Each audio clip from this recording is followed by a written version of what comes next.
बिस्मिल्लाहिर्रहमानिर्रहीम। अस्सलामु अलैकुम। मैं हूं करामत मुग़ल और मेरे साथ हैं ईसा नकवी। नकवी साहब, हर हफ्ते 2 हफ्ते के बाद एक नई फुलझड़ी आ जाती है कि नवाज शरीफ साहब सियासत में एक्टिव होने जा रहे हैं, नए सख्त बयानिया के साथ धमाका खेज़ वापसी उनकी होगी, लेकिन ये वापसी हो क्यों नहीं रही? देखें करामत मुग़ल साहब, अभी तो आप माशाल्लाह बुढ़ापे की दहलीज पे कदम रख चुके हैं, लेकिन एक दौर होगा जब आप टीनेजर भी होंगे, कम उम्र भी होंगे, बच्चे भी होंगे, कम सिन भी कोई होंगे। ज़्यादा फ़र्क नहीं है। चलें, ज़्यादा फ़र्क नहीं है। हाँ, इतने आप छोटे नहीं हैं। लेकिन वो जो टीनेजर्स के या टीन एजेस में जो हम कहानियाँ पढ़ा करते थे ना, उसमें कहानियाँ होती थी कि फ़लाँ मुल्क में एक शहज़ादी थी और वो शहज़ादी सदा जवान दिखने के लिए रोज़ाना दूध का एक तालाब भरती थी, उस तालाब में नहाती थी और फिर उसने जवान दिखने के लिए कुलिया बनाया हुआ था कि वो अपने पूरी राजधानी में किसी भी खूबसूरत खातून को जिंदा नहीं रहने देती थी कि मुकाबले पर कोई ना आ जाए। दरअसल उसकी उम्र 1000 साल थी, लेकिन फिर वो उन खूबसूरत औरतों का खून पीकर भी जवान रहती थी। ऐसे कहानियां सुना करते थे ना। देखें, मियाँ मोहम्मद नवाज शरीफ के हवाले से, अच्छा, इसके 2 पहलू हैं हम जिसके ऊपर बात करने लगे हैं। एक तो मियाँ मोहम्मद नवाज शरीफ अब दूध से धुल के भी आ जाए ना, जो इस वक्त गिरह पड़ चुकी है, वो गिरह इतनी सख्त है जिसको आप दांत से भी नहीं खोल सकते। सही लगाइए आपने हाथ से, और अपने हाथ से लगाइए, किसी और ने नहीं लगाई, आपने अपने हाथ से लगाई है। गुज़श्ता रोज नून लीग के बेस्ट फ्रेंड ने मेरे शो में बैठकर, बेस्ट फ्रेंड खुद नदीम अफजल चंद नहीं है, लेकिन पीपल्स पार्टी आजकल बेस्ट फ्रेंड है ना, तो नून लीग के बेस्ट फ्रेंड ने मेरे शो में बैठ के नवाज शरीफ के जख्मों पे लोहे वाला ब्रश रगड़ा। सही बात है। देखें, जो इस वक्त मसाइल हैं, 2-3 चीज़ें। फिर इसका एक पहलू है, वो हमने पिछले दिनों वीडियो में तज़किरा भी किया था कि जो बिलावल की मजबूरी खुल के सामने आई है, वो मजबूरी के ऊपर भी तज़किरा करेंगे। क्योंकि ये देखें, हम खुद से सवाल करते हैं, अब ज़ाहिर है कि पाकिस्तान की पॉलिटिक्स को कवर करते हुए अब खासा अरसा हो गया, उसको देखते हुए, उसका मुशाहिदा करते हुए, और हमने ज़ाहिर है कि 90 की दिहाई भी देखी, उसमें पॉलिटिक्स भी देखी, ऑनवर्ड एज स्टूडेंट लाइफ में भी देखी, और फिर जर्नलिस्ट के तौर पर भी इसका बड़ा करीब से मुशाहिदा किया। उठना बैठना सियासतदानों के साथ होता है, लेकिन एक सवाल तो आखिर जहन में आता है ना कि इतनी बदतरीन सूरत हाल किसी सियासी जमात पर हमने ना पढ़ी ना देखी जो तहरीक इंसाफ के साथ हो रही है। उसके बावजूद लोग, और फिर वो मुकाबले में कौन सी सियासी जमातें हैं? मुकाबले में वो सियासी जमातें हैं करामत मुग़ल साहब जिनकी जनरेशंस आफ्टर जनरेशंस सियासत करते आई, करियर 40-50 साल वाला है। बड़े बड़े सियासी खानवादे हैं जिनके एक एक ख़ानदान में आप उठाएं तो ऐसे ऐसे ज़ीरक सियासतदान जो 2 वज़ीर-ए-आज़म निकल आते होते हैं, तो वो क्यों नहीं काउंटर कर पाते? उसकी जो बुनियादी वजूहात है ना, वो आपको फिर समझ आती हैं कि ये जो ज़बरदस्ती की शादी करवाई हुई है ना, जिसको नदीम अफजल चंद ने कहा कि हमारी ज़बरदस्ती की शादी है नून लीग के साथ, है तो सही। मैंने पूछा फिर ये कब तक चलेगी, कब टूटी? उन्होंने फिर उसका बड़ा दिलचस्प जवाब दिया और वर्कर्स की राय जो है वो सामने रखी। अच्छा, पहले मैं ज़रा ना नदीम अफजल चंद साहब की 2-3 बातें, मियाँ मोहम्मद नवाज शरीफ बयानियाँ लेकर आ रहे हैं, मियाँ मोहम्मद नवाज शरीफ दोबारा एक्टिव हो रहे हैं। मैं अक्सर नवाज शरीफ साहब के हवाले से जब हम वीडियोस करते हैं तो मैं एक शेर पढ़ता ड्रिंक्स का भी जिक्र करते हैं। हाँ, वो मैं एक शेर भी पढ़ता होता हूँ ना कि शौकत हमारे साथ बड़ा हादसा हुआ, या सानेहा हुआ, सानेहा हम रह गए, हमारा ज़माना चला गया। तो नवाज शरीफ साहब जो हैं वो अब जितना मर्जी नई पैकिंग में अपनी पुरानी चॉकलेट को लाकर बेचने की कोशिश करें ना, हमें ये सौदा बिकता हुआ नज़र नहीं आ रहा। सही। नवाज शरीफ साहब अपना पॉलिटिकल करियर इसी तरीके से इख्तिताम पजीर कर चुके हैं। अब कोई मौजज़ा, कोई करिश्मा हो जाए तो और बात है। नवाज शरीफ साहब जिस सिस्टम से निकलकर मेंबर कौमी असेंबली बने हैं ना, तो करिश्मा आपने देखा नहीं? फॉर्म 47 वो करिश्मा ज़रा मैं आपको उनके जिनके वोटों के ऊपर उनकी हुकूमत कायम है। आप अच्छा जितना मर्जी नदीम अफजल चंद पे तनकीद कर लें, आप उनकी जमात के ऊपर जितनी मर्जी तनकीद कर दें, लेकिन ये भी तो हौसला है ना कि इक़्तिदार में रहते हुए, उनके साथ हुकूमत में होते हुए, ये मुअर मसूर की दाल, फिर भी उनके मुतल्लिक इस किस्म के बयानात नून लीग के मुतल्लिक देना, दैट्स वेरी इंटरेस्टिंग। और वो आपको बताता है कि ये वो क्रैक्स हैं जिन्होंने लोगों के दिलों में गिरा डाल दी। सही। कि आप अगर एक दूसरे के बारे में ऐसे ख्यालात रखते हैं, आप एक दूसरे के बारे में इतनी शदीद नफरत रखते हैं, और फिर आप जनाब ये करें, आप साथ में ना मेरे माइक को ग्रीन भी कर लें, उसकी पब्लिक प्लेस है ना, उसकी वजह यह है कि नॉइज जो है वो आ रही होगी। इसको नीचे वाले बटन, कितना ध्यान है आपका मेरे? अचानक से मेरी नज़र पड़ी तो वो दरमियान में तो थोड़ा सा नॉइज को कंट्रोल कर लेते हैं। आप पहले ज़रा नदीम अफजल चंद साहब की थोड़ी सी मुख्तसर गुफ्तगू सुने, फिर मैं आपके साथ इसको कंटिन्यू करता हूँ। 35 साल आप लोग गलत लड़ाई लड़ते रहे, अब 27वीं आईनी तरमीम आ रही है, आप इस निज़ाम को जो है वो आइन का हिस्सा बना।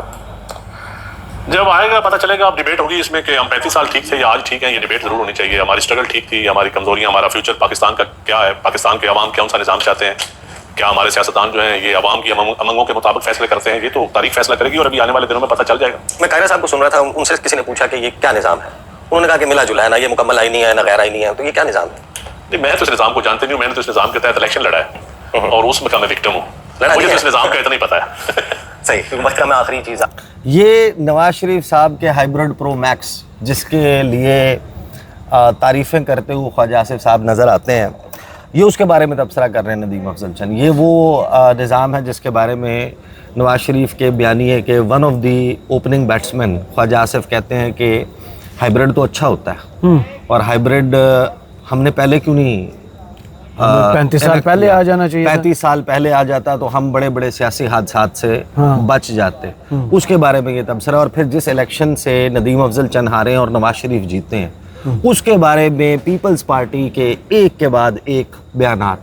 शैला रज़ा साहिबा का बयान उठा लें, कादिर मंदोखेल को सुन लें, आप गवर्नर पंजाब सरदार सलीम हैदर को सुन लें, आप नदीम अफजल चंद को सुन लें, आप कमर ज़मान कायरा को सुन लें, सारे के सारे इनकी पूरी की पूरी कहानियाँ सुनाते हैं। इस वजह से मियां मोहम्मद नवाज शरीफ के ऊपर दूध का असर नहीं होगा। अच्छा, हाँ, दूध से नूर नहीं आएगा। अब दूध से धोने से बयानियाँ मेकर अपने मार्केट में डालकर नहीं होगा। आप जो संगीन गलती कर चुके हैं ना, उसकी वजह से बड़े मसाइल जो है वो जन्म ले चुके हैं। आगे सुने आप ज़रा नदीम अफजल चंद साहब को, और आपको अंदाज़ा होगा कि इस वक्त चाहे समड़ियाल के इलेक्शन में ADCR इकबाल संघेड़ा और वो कहानियाँ हों, आप उनकी ज़रा गुफ्तगू सुने, ये ज़रा मुलाहिजा फरमाएं। आप यानी समड़ियाल के इलेक्शन के बाद जो आपने बयान दिया था कि उस कैंपेन के दौरान आपने ये पाया कि लोग नून लीग से नफरत करते हैं, ये आपका बयान? देखिए, मैं सब आप उस पे कायम? देखिए, लोग निजाम से तंग हैं, लोग इस ब्यूरोक्रेटिक निजाम से तंग हैं, लोग इस पॉलिटिकल सिस्टम से तंग आ गए। ये बात मैं बांगे दौल कह रहा हूँ। 80% लोग जो गुर्बत की लकीर के नीचे रह रहे हैं, जिनको इलाज चाहिए, जो कैंसर के लिए जिनका बच्चा मर रहा है, जिसके गुर्दे फेल हैं, जिसको डायलिसिस करवाने के लिए 1 हफ्ता इंतजार करना पड़ता है यार, 15-15, 20-20 दिन इंतजार करना, बच्चा जवान डायलिसिस के लिए। मेरे हल्के में कसम से हम देखें तो लोग बेजार हैं इस निज़ाम से। कोई डिबेट आके कर ले, मुझे एक आप निज़ाम बता दे, एक इदारा ठीक हुआ बता दे। डिजास्टर मैनेजमेंट क्या, उसकी ब्रीफिंग अभी सैलाब आया है, नेशनल डिजास्टर मैनेजमेंट के ऊपर डिबेट कर लें कि क्या इन विजनरी हुक्मरानों ने उसके लिए क्या किया है। तो आपने ये जो इलेक्शन हुआ था समड़ियाल का, उसके बाद आपने जिस रिटर्निंग अफसर पे एतराजात उठाए तो थे, पकड़ा नहीं गया अरबों रुपए की करप्शन में, हमने गलत कहा था और उन्होंने रिग किया था वो इलेक्शन। बिल्कुल किया था। वही ADCG जो करप्शन, अरबों की करप्शन में पकड़ा गया, जो ADCR जो सोसाइटियों से पैसे लेता था, जो लोगों को तंग करता था, खुद नून लीग वाले कह रहे हैं, और उसके ऊपर सजा जजा कोई नहीं होगी, मिट्टी डाली जाएगी, मिट्टी पाओ, प्रोग्राम हो जाएगा। हुकूमत के लोगों ने रिकवरियां शो कर दी हैं करोड़ों रुपए की। वो जरा आपको रसीद मंगवाइएगा। अच्छा, कोई रिकवरी? वो रिकवरी की रसीद मंगवाइएगा, वो बच जाएंगे। रसीद की मंगवाइएगा और देखेंगे सजा कितनी होती है। आप कह रहे हैं कि उनको सजा नहीं होगी? सजा होती है टर्मिनेट फ्रॉम सर्विस, सजा होती है उसका रिकवरी जितनी हुई है वो दिखाई जाए मीडिया के ऊपर, फिर मैं तो मानूंगा। सही। अच्छा, और जो सहूलतकार अगर पकड़े जाएंगे, अकेले ब्यूरोक्रेट को अकेला कोई बंदा करप्शन नहीं करता। आपकी पूरा एक सिस्टम के अंदर एक सहूलतकारी होती है। आपकी जबरदस्ती की शादी कितना अरसा मजीद चलेगी? देखिए, ये मुझे नहीं पता, ये तो पार्टी को पता है, लेकिन पार्टी को पता होगा। ये तो अभी हालात बताएंगे। राय क्या है पार्टी में वैसे पंजाब में? क्या मैं राय वो दे रहा हूँ जो वर्कर की राय है। पंजाब में पीपल्स पार्टी का जो फॉर्मूला तय हुआ था, देखिए, पंजाब में कोई फार्मूले पे नून लीग अमल नहीं कर रही। जो हमारा उनके साथ है, लोकल गवर्नमेंट इलेक्शन करवाते तो आज लोकल पार्टीज के नुमाइंदे निपट रहे होते। अब आप ज़रा अंदाज़ा लगाएं कि ठंडे पहाड़ पे बैठ के मुतमईन मियां मोहम्मद नवाज शरीफ जब ये महसूस करने लगते हैं कि मामलात कंट्रोल में आ रहे हैं, हमने फ़लाँ को कंट्रोल कर लिया, हमने PTI के ख़िलाफ़ ये कर दिया, हम इस तरीके से मजबूत हो गए, मीडिया हमारे कंट्रोल में है, पीका भी मौजूद है, 26वीं आईनी तरमीम भी अल्हम्दुलिल्लाह 27वीं भी आने वाली है, हम ये भी कर देंगे, हम वो भी कर देंगे। उनकी अपने सफ़ों में जिनके वोटों पर आपकी हुकूमत कायम है, वो आगे आपके जो मुंदमल होते हुए ज़ख्म हैं उनके ऊपर लोहे वाला ब्रश जो है सही। उससे गुदगुदी करना शुरू कर देते हैं। मियां मोहम्मद नवाज शरीफ जो है, उनको अगर देखें किसी भी सियासी जमात को, अगर नून लीग को लगता हो कि जनाब नहीं, हमारे अंदर तो बड़ी सियासी गैरत और हमीयत मौजूद है, हम आवाम के वोट से आए हैं, हम बड़े ताकत उसकी सिस्टम रखते के हैं, अंदर मतलब तो बस औरत ही मौजूद है। आप पीपल्स पार्टी को खुदाफिज कह दें ना, आप इनको लात मार के बाहर निकाल दें। ये ज़बरदस्ती की शादी है, ये एक दूसरे के साथ जिस तरीके से। और देखें, इसी मामले के ऊपर हम बात कर रहे थे, ज़ाहिर है कि बिलावल भुट्टो ज़रदारी, वो ज़ाहिर है कि अभी जो उनकी एज है लाइफ एक्सपेक्टेंसी के हवाले से, कि कोई शख्स होगा जिसकी यार अगले 20 साल के ऊपर भी नज़र होगी, 30 साल के, मैं क्या करना चाहता हूँ, क्या बनना चाहता हूँ, है मैं बड़े होकर क्या बनना चाहता हूँ। असम्बली फ्लोर पे खड़े होकर उन्होंने कहा था, मेरे लिए नवाज शरीफ और असद ज़रदारी ऐसा माहौल पैदा करें ना, मुझे और मरियम नवाज को अगले 30 साल सियासत उनको मसला ना हो। तो वो अगले 20 नहीं 30 साल का प्लान बना के बैठे। तो वो जो 30 साल के प्लान्स हैं, वो उठाकर हाथ काट के कहीं पर दे चुके हैं। और उसकी वजह मैं आपको बताता हूँ। बैक टू बैक चंद, आप ये समझें कि कुछ अरसे के वक्फे से दो बड़ी हैरानकुन चीज़ें सामने आई हैं। अच्छा, एक तो ये ज़ाहिर है कि इसको क्लोज कर लें, जो नवाज शरीफ साहब वाला या नून लीग, नदीम अफजल चंद साहब ने बड़ा दावा किया है कि वो शख्स जिसने नून लीग को उनके मुताबिक संबड़ियाल का इलेक्शन चुरा के दिया था, उस शख्स ने चाहे जितने अरब की या जितने करोड़ की करप्शन कर ली, उस शख्स को बचा लिया जाएगा। ये संघेड़ा साहब की बात कर रहे हैं। जी नदीम अफजल चंद। अब आ जाएं आप बिलावल साहब की मजबूरी पे। बिलावल साहब की मजबूरी पे पहले मैं आपको सुनवा देता हूँ एक बड़ी ज़बरदस्त किस्म की चीज़। ये गुफ्तगू जो आप सुनने वाले हैं, ये मौजूदा वज़ीर रेलवे, दिल को थाम लें, ठंडा पानी पिएं, लंबी लंबी सांसें लें, आप सुने ये भुट्टो के मुतल्लिक गुफ्तगू जो कर रहे हैं, ये कौन कर रहे हैं? हनीफ अब्बासी साहब, ज़रा सुने। खात्मा किया हमने, दहशतगर्दी, वो एक ही बनेंगे। भुट्टो जिंदा, अभी भुट्टो जिंदा नहीं है, खुदा के लिए भुट्टो मर चुके हैं। ये सुने दोबारा। भुट्टो जिंदा, अभी भुट्टो जिंदा नहीं है, खुदा के लिए भुट्टो मर चुके हैं। मुस्लिम लीग नून के रहनुमा हनीफ अब्बासी की पीपल्स पार्टी पर कड़ी तनकीद। प्रेस कॉन्फ्रेंस में कहा, पीपल्स पार्टी वाले कहते हैं भुट्टो जिंदा है, भाई भुट्टो मर चुका है। पीपल्स पार्टी की कारकर्दगी हमेशा सिफर रही। हमने कभी ये नहीं कहा था कि हम पीपल्स पार्टी के साथ इलेक्शन लड़ेंगे, हम किसी के साथ इत्तेहाद करेंगे ना। ये जो इत्तेहादी हैं, ये इलेक्शन का इत्तेहाद है, इंतखाबी इत्तेहाद है, नहीं। उस वक्त से लेके आज तक हम कहते हैं पीपल्स पार्टी ने अपनी सियासत करनी है और उनकी कारकर्दगी अल्लाह ताला के फजल करम से हमेशा 0/0 ही रही है।